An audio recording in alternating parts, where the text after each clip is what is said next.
अस्मद्गुरुभ्यो नमः। अस्मत्परम गुरुभ्यो नमः। अस्मत्सर्वगुरुभ्यो नमः। श्रीमते रामानुजाय नमः।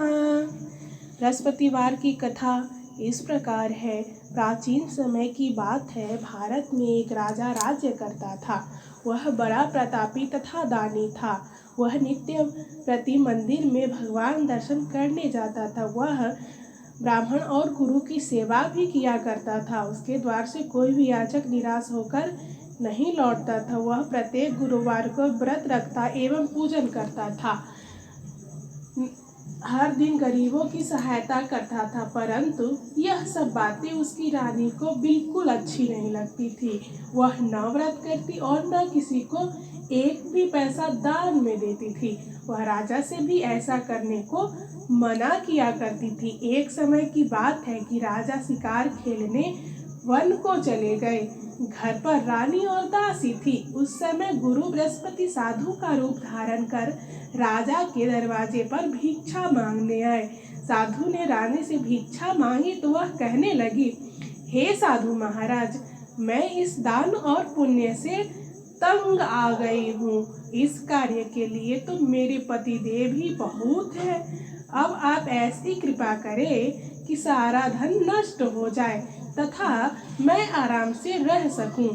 साधु रूपी बृहस्पति देव ने कहा, हे देवी, तुम बड़ी विचित्र हो। संतान और धन से कोई दुखी नहीं होता है, इसको सभी चाहते हैं। पापी भी पुत्र और धन की इच्छा करता है। अगर तुम्हारे पास धन अधिक है तो भूखे मनुष्य को भोजन कराओ, प्याऊ लगवाओ, ब्राह्मणों को दान दो, धर्मशालाएं बनवाओ, कुआं, तालाब, बावड़ी, बाग, बगीचे आदि का निर्माण कराओ तथा निर्धनों की कुंवारी कन्याओं का विवाह कराओ। साथ ही यज्ञ आदि करो। इस प्रकार के कर्मों से आपके कुल का और आपका नाम परलोक में सार्थक होगा एवं स्वर्ग की प्राप्ति होगी। परंतु रानी साधु की इन बातों से खुश नहीं थी। उसने कहा, हे साधु महाराज, मुझे ऐसे धन की आवश्यकता नहीं जिसको मैं अन्य लोगों को दान दूं तथा जिसको रखने और संभालने में ही मेरा सारा समय नष्ट हो जाए। साधु ने कहा, हे देवी, यदि तुम्हारी ऐसी ही इच्छा है तो जैसा मैं बताता हूँ तुम वैसा ही करना। बृहस्पतिवार के दिन घर को गोबर से लीपना, अपने केसों को पीली मिट्टी से धोना, केसों को धोते समय स्नान करना, राजा से कहना वह हजामत करवाए, भोजन में मांस मदिरा खाना, कपड़ा धोबी के यहाँ धुलने देना। इस प्रकार 7 बृहस्पतिवार करने से तुम्हारा धन नष्ट हो जाएगा। यह कहकर साधु महाराज रूपी बृहस्पति देव अंतर ध्यान हो गए। रानी ने साधु के कहने के अनुसार 7 बृहस्पतिवार तक वैसा ही करने का विचार किया। साधु के बताए अनुसार कार्य करते हुए केवल 3 बृहस्पतिवार ही बीते थे कि उसकी समस्त धन संपत्ति नष्ट हो गई। भोजन के लिए दोनों समय परिवार तरसने लगा तथा सांसारिक भोगों से दुखी रहने लगा। तब वह राजा रानी से कहने लगा कि हे रानी, तुम यहाँ पर रहो, मैं दूसरे देश को जाता हूँ, क्योंकि यहाँ पर मुझे सभी मनुष्य जानते हैं, इसीलिए मैं यहाँ कोई कार्य नहीं कर सकता। मैं अब परदेश जा रहा हूँ, वहाँ कोई काम धंधा करूँगा, शायद हमारे भाग्य बदल जाए। ऐसा कहकर राजा परदेश चला गया। वह जंगल से लकड़ी काट कर लाता और शहर में बेचता। इस तरह जीवन व्यतीत करने लगा। इधर राजा के बिना रानी और दासियां दुखी रहने लगी। किसी दिन भोजन मिलता और किसी दिन जल पीकर ही रह जाती। एक समय रानी और दासी को 7 दिन बिना भोजन के व्यतीत करना पड़ा तो रानी ने अपनी दासी से कहा, हे दासी, यहाँ पास ही के नगर में मेरी बहन रहती है, वह बड़ी धनवान है, तू उसके पास जा और वहाँ से 5 सेर बेजर मांग कर ले आ, जिससे कुछ समय के लिए गुजर हो जाएगा। दासी रानी की बहन के पास गई। रानी की बहन उस समय पूजा कर रही थी। बृहस्पतिवार का दिन था। दासी रानी की बहन से कहा, हे रानी, मुझे आपकी बहन ने भेजा है, मुझे 5 सेर बेझर दे दो। दासी ने यह बात अनेक बार कही, परंतु रानी की बहन ने कोई उत्तर नहीं दिया, क्योंकि वह उस समय बृहस्पतिवार की कथा सुन रही थी। जब दासी को रानी की बहन से कोई उत्तर नहीं मिला तो बहुत दुखी हुई, उसे क्रोध भी आया। वह लौटकर रानी से बोली, हे रानी, आपकी बहन बहुत ही धनी स्त्री है, वह छोटे लोगों से बात भी नहीं करती। मैंने उनसे कहा तो उसने कोई उत्तर नहीं दिया, मैं वापस चली आई। रानी बोली, हे दासी, इसमें उसका कोई दोष नहीं है। जब बुरे दिन आते हैं तब कोई सहारा नहीं देता, अच्छे बुरे का पता विपत्ति में ही लगता है। जो ईश्वर की इच्छा होगी वही होगा, यह सब हमारे भाग्य का दोष है। उधर रानी की बहन ने सोचा कि मेरी बहन की दासी आई थी, परंतु मैं उससे नहीं बोली, इससे वह बहुत दुखी हुई होगी। अतः कथा सुन और विष्णु भगवान का पूजन समाप्त कर वह अपनी बहन के घर आई और कहने लगी, हे बहन, मैं बृहस्पतिवार का व्रत कर रही थी, तुम्हारी दासी गई थी, परंतु जब तक कथा होती तब तक हम लोग न उठते हैं और न बोलते हैं, इसीलिए मैं नहीं बोली। कहो दासी, क्यों गई थी? रानी बोली, बहन, हमारे घर अनाज नहीं था, वैसे तुमसे कोई भी बात छिपी नहीं है, इस कारण मैं दासी को तुम्हारे पास 5 सेर बेझर लेने के लिए भेजा था। रानी की बहन बोली, बहन देखो, बृहस्पतिवार भगवान सबकी मनोकामना पूर्ण करते हैं, देखो शायद तुम्हारे घर में अनाज रखा हो। यह सुनकर दासी घर के अंदर गई तो वहाँ उसे एक बड़ा बेझर का भड़ा मिला। उसे बड़ी हैरानी हुई, क्योंकि उसने एक एक बर्तन देख लिया था। उसने बाहर आकर रानी को बताया। दासी अपनी रानी से कहने लगी, हे रानी, देखो, वैसे हमको जब अन्न नहीं मिलता तो हम रोज ही व्रत करते हैं, अगर इनसे व्रत की विधि कथा पूछ ली जाए तो उसे हम भी किया करेंगे। दासी के कहने पर रानी ने अपनी बहन से बृहस्पतिवार व्रत करने के बारे में पूछा। उसकी बहन ने बताया, हे रानी बहन, बृहस्पतिवार को सूर्योदय से पूर्व उठकर स्नान करके बृहस्पतिवार का व्रत करना चाहिए, लेकिन उस दिन सिर नहीं धोना चाहिए। बृहस्पतिवार के व्रत में चने की दाल और मुनक्का से विष्णु भगवान का केले के वृक्ष की जड़ में पूजन करे तथा दीपक जलावे। उस दिन एक ही समय भोजन करे, भोजन पीले खाद्य पदार्थ का करे तथा कथा सुने। इस प्रकार करने से गुरु भगवान प्रसन्न होते हैं, अन्न पुत्र धन देते हैं, मनोकामना पूर्ण करते हैं। व्रत और पूजन की विधि बताकर रानी की बहन अपने घर लौट गई। रानी और दासी दोनों ने निश्चय किया कि बृहस्पति देव भगवान का पूजन जरूर करेंगे। 7 दिन बाद जब बृहस्पतिवार आया तो उन्होंने व्रत रखा, घुड़साल में जाकर चना और गुड़ बीन लाई तथा उसकी दाल से केले की जड़ तथा विष्णु भगवान का पूजन किया। अब भोजन पीला कहाँ से आए? दोनों बड़ी दुखी हुई, परंतु उन्होंने व्रत किया था, इस कारण बृहस्पति देव भगवान प्रसन्न थे। एक साधारण व्यक्ति के रूप में वे 2 थालों में सुंदर पीला भोजन लेकर आए और दासी को देकर बोले, हे दासी, यह भोजन तुम्हारे और रानी के लिए है, तुम दोनों ही करना। दासी भोजन पाकर बड़ी प्रसन्न हुई और रानी से बोली, रानी जी, भोजन कर लो। रानी को भोजन आने के बारे में कुछ पता नहीं था, इसीलिए वह दासी से बोली, जा तू ही भोजन कर, क्योंकि तू हमारी व्यर्थ में हंसी उड़ाती है। दासी बोली, एक व्यक्ति भोजन दे गया है, वह भोजन, रानी बोली, वह भोजन तेरे लिए ही दे गया है, तू ही भोजन कर। दासी ने कहा, वह व्यक्ति हम दोनों के लिए 2 थालों में भोजन दे गया है, इसीलिए मैं और आप दोनों ही साथ साथ भोजन करेंगी। दोनों ने गुरु भगवान को नमस्कार कर भोजन आरंभ कर दिया। उसके बाद से वे प्रत्येक बृहस्पतिवार को गुरु भगवान का व्रत और पूजन करने लगी। बृहस्पति भगवान की कृपा से उनके पास धन हो गया, परंतु रानी फिर पहले की तरह आलस्य करने लगी। तब दासी बोली, देखो रानी, तुम पहले भी इस प्रकार आलस्य करती थी। तुम्हें धन को रखने में कष्ट होता था, इस कारण सभी धन नष्ट हो गया। अब गुरु भगवान की कृपा से धन मिला है तो फिर तुम्हें आलस्य होता है। बड़ी मुसीबतों के बाद हमने यह धन पाया है, इसीलिए हमें दान पुण्य करना चाहिए। तुम भूखे मनुष्य को भोजन कराओ, प्याऊ लगवाओ, ब्राह्मणों को दान दो, कुआं तालाब बावरी आदि का निर्माण कराओ, मंदिर पाठशालाएं बनवा कर दान दो, कुंवारी कन्याओं का विवाह करवाओ, धन को शुभ कार्य में खर्च करो, जिससे तुम्हारे कुल का यश बढ़े तथा स्वर्ग प्राप्त हो और पितृ भी प्रसन्न हो।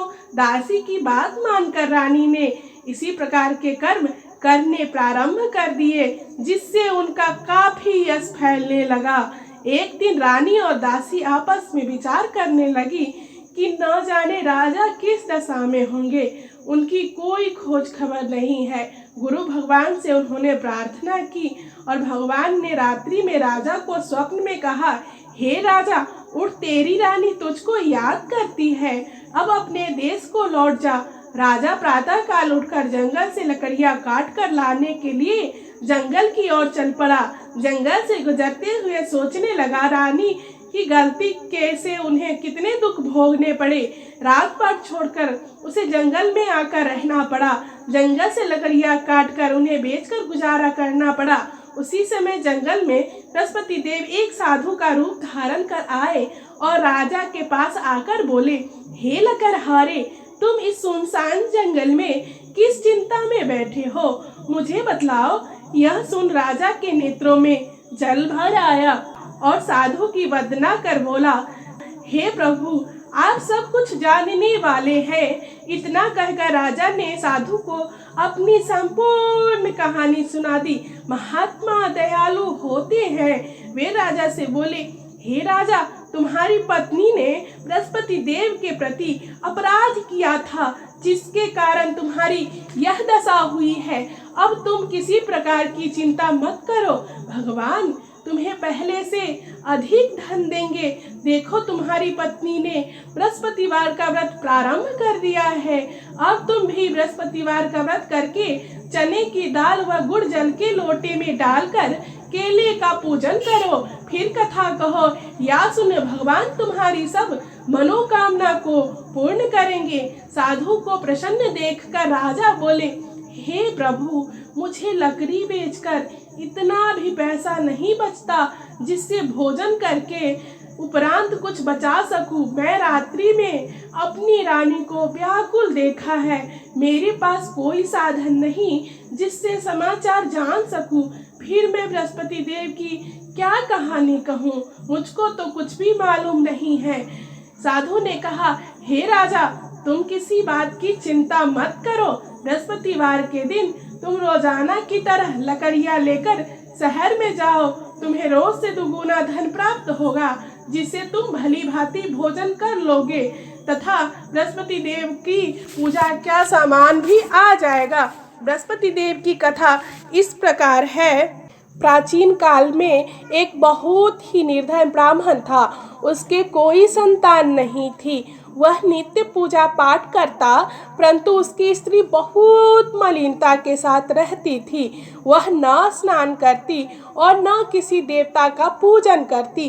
प्रातः काल उठते ही सर्वप्रथम भोजन करती, बाद में कोई अन्य कार्य को करती। ब्राह्मण देवता बहुत दुखी रहते थे। पत्नी को बहुत समझाते, किंतु उसका कोई परिणाम न निकलता। भगवान की कृपा से ब्राह्मण की स्त्री के कन्या उत्पन्न हुई। कन्या अपने पिता के घर में बड़ी होने लगी। वह बालिका प्रातः स्नान करके भगवान विष्णु का जाप करती थी। वह बचपन से ही बृहस्पतिवार का व्रत भी करने लगी। पूजा पाठ समाप्त करके स्कूल जाती तो अपने मुट्ठी में जौ भर कर ले जाती और पाठशाला जाने के मार्ग में डालती जाती। वही जो स्वर्ण के के हो जाते तो लौटते समय उनको बीन कर घर ले आती। एक दिन बालिका सूप में उन सोने के जौ को फटक कर साफ कर रही थी, तभी उसकी माँ ने देख लिया और कहा, हे बेटी, सोने के जौ फटकने के लिए सोने का सूप होना चाहिए। दूसरे दिन गुरुवार था। इस कन्या ने व्रत और रखा और बृहस्पति देव से प्रार्थना करके कहा, हे प्रभु, यदि मैंने सच्चे मन से आपकी पूजा की हो तो मुझे सोने का सूप दे दो। बृहस्पति देव ने उसकी प्रार्थना स्वीकार कर ली। रोजाना की तरह वह कन्या जौ फैलाती हुई स्कूल चली गई।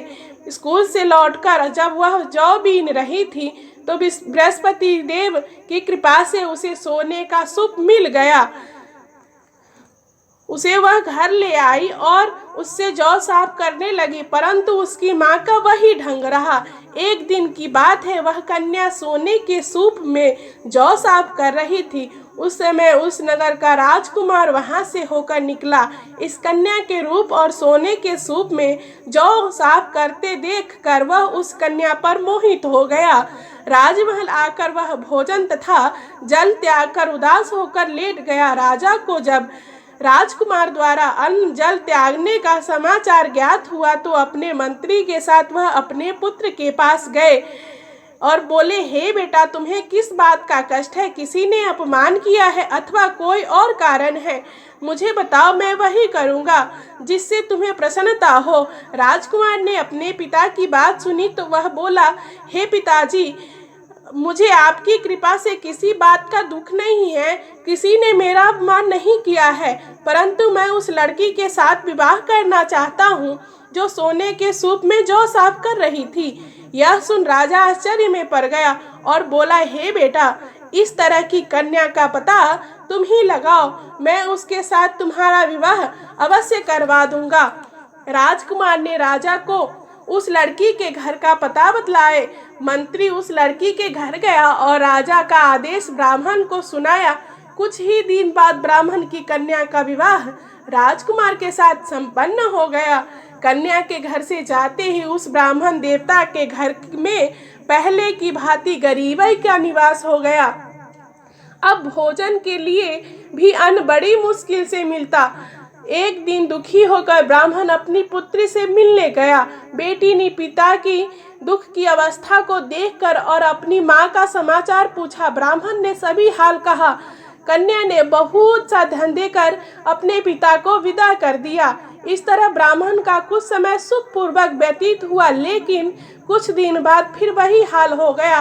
ब्राह्मण फिर अपनी कन्या के यहाँ गया और सभी हाल कहा तो पुत्री बोली, हे पिताजी, आप माताजी को यहाँ लिवा लाओ, मैं उन्हें वह विधि बता दूंगी जिससे गरीबी दूर हो जाएगा।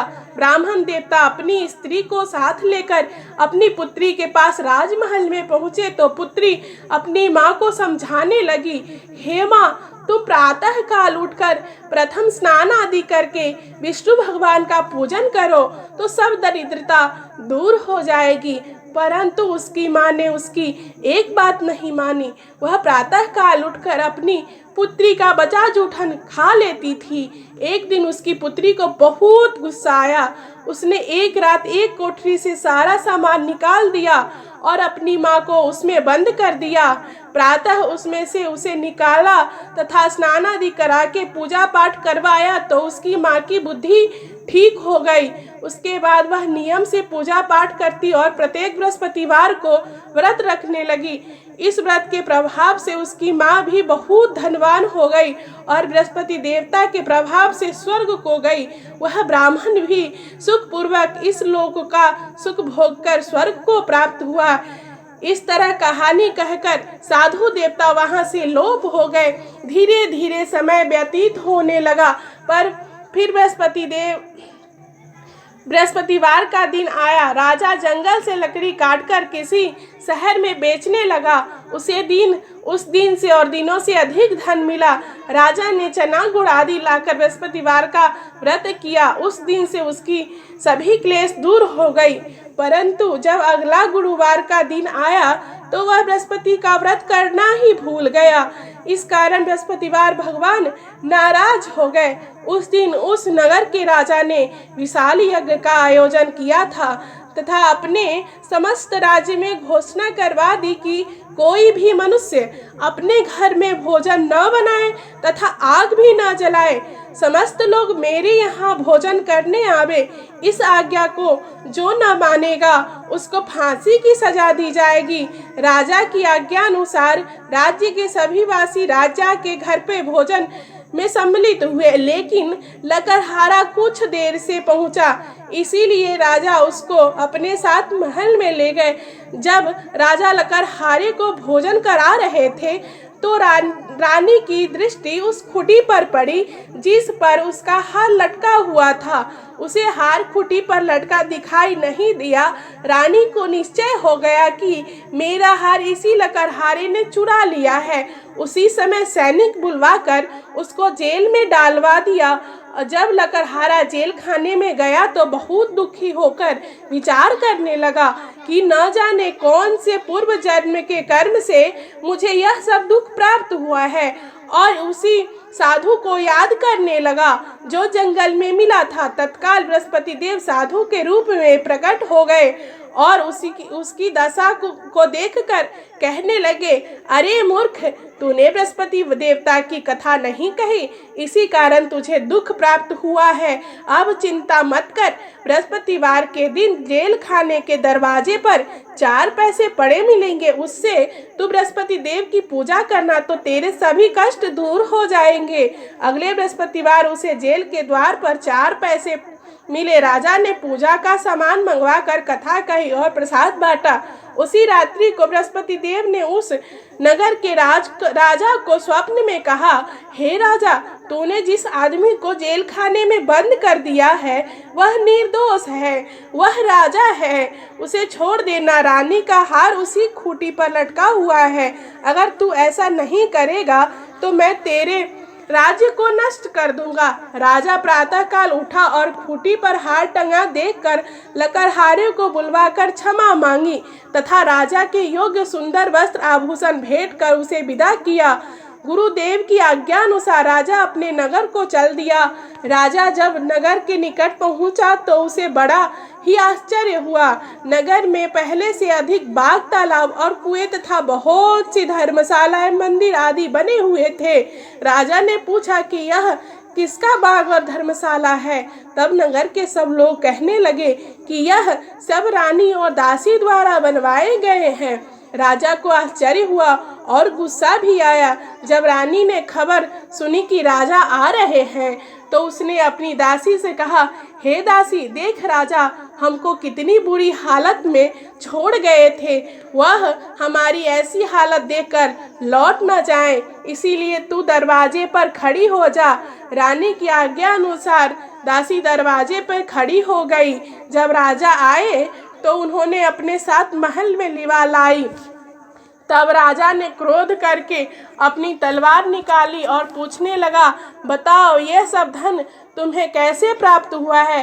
तब रानी ने बताया, हमें यह सब धन बृहस्पति देव के व्रत के प्रभाव से प्राप्त हुआ है। राजा ने तब निश्चय किया कि 7 रोज तो बाद तो सभी बृहस्पतिवार का पूजन करते हैं, परंतु मैं रोजाना दिन में 3 बार कथा कहा करूँगा तथा रोज व्रत किया करूँगा। अब हर समय राजा के दुपट्टे में चने की दाल बंधी रहती थी तथा दिन में 3 बार कथा कहता। एक रोज राजा ने विचार किया कि चलो अपनी बहन के यहाँ हो आवे। इस तरह का निश्चय कर राजा घोड़े पर सवार होकर अपनी बहन के यहाँ चल दिया। मार्ग में उसने देखा कि कुछ आदमी एक मुर्दे को लिए जा रहे हैं। उन्हें रोककर राजा कहने लगा, अरे भाइयों, मेरी बृहस्पतिवार की कथा सुन लो। वे बोले, लो, हमारा तो आदमी मर गया है, इसको अपनी कथा की पड़ी है। परंतु कुछ आदमी बोले, अच्छा कहो, हम तुम्हारी कथा भी सुनेंगे। राजा ने दाल निकाली और कथा कहनी शुरू कर दी। जब कथा आदि हुई तो मुर्दा हिलने लगा और जब कथा समाप्त हुई तो राम राम करते हुए वह मुर्दा खड़ा हो गया। राजा आगे बढ़ा, उसे चलते चलते शाम हो गई। आगे मार्ग में उसे एक किसान खेत में हल चलाता मिला। राजा उससे बोला, अरे भैया, तुम मेरी बृहस्पतिवार की कथा सुन लो। किसान बोला, जब तक तेरी कथा सुनूंगा तब तक 4 हरैया जोत लूंगा। जा अपनी कथा किसी और को सुनाना। राजा आगे चलने लगा। राजा के हटते ही बैल पछाड़ खाकर गिर गए तथा किसान के पेट में बहुत जोर से दर्द होने लगा। उसी समय किसान की माँ रोटी लेकर आई। उसने जब यह देखा तो अपने पुत्र से सब हाल पूछा।